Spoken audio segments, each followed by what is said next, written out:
केंद्रीय मंत्री नारायण राणेंच्या प्रचारासाठी आता दिग्गज मंडळी मतदारसंघात येणार आहेत। 24 एप्रिलच्या अमित शहांच्या सभेत दिग्गज आता उपस्थित राहणार आहेत। उत्तर प्रदेशचे मुख्यमंत्री योगी आदित्यनाथ देखील राणेंच्या प्रचाराला येतील आणि महायुतीकडून रत्नागिरी सिंधुदुर्गच्या प्रचारासाठी विशेष रणनीती सुद्धा आखण्यात येते आहे। मुख्यमंत्री आणि 2 उपमुख्यमंत्री देखील आता या अमित शहांच्या सभेला उपस्थित राहतील। तर राणेंचे मित्र आणि सहकारी नितीन गडकरी सुद्धा 28 एप्रिलला राणेंच्या प्रचारासाठी सिंधुदुर्गात पोहोचणार आहेत आणि या साऱ्याचा आढावा घेतलाय आमचे प्रतिनिधी राजन चव्हाण यांनी।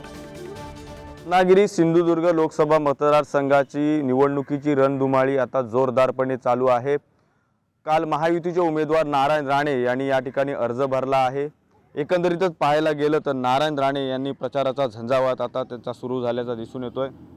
24 एप्रिलला गृहमंत्री अमित शाह त्यांच्या प्रचारासाठी रत्नागिरी दौऱ्यावर येणार आहेत आणि त्यांच्याच बरोबर स्टार प्रचारक उत्तर प्रदेशचे मुख्यमंत्री योगी आदित्यनाथ हे देखील या ठिकाणी उपस्थित राहणार आहेत।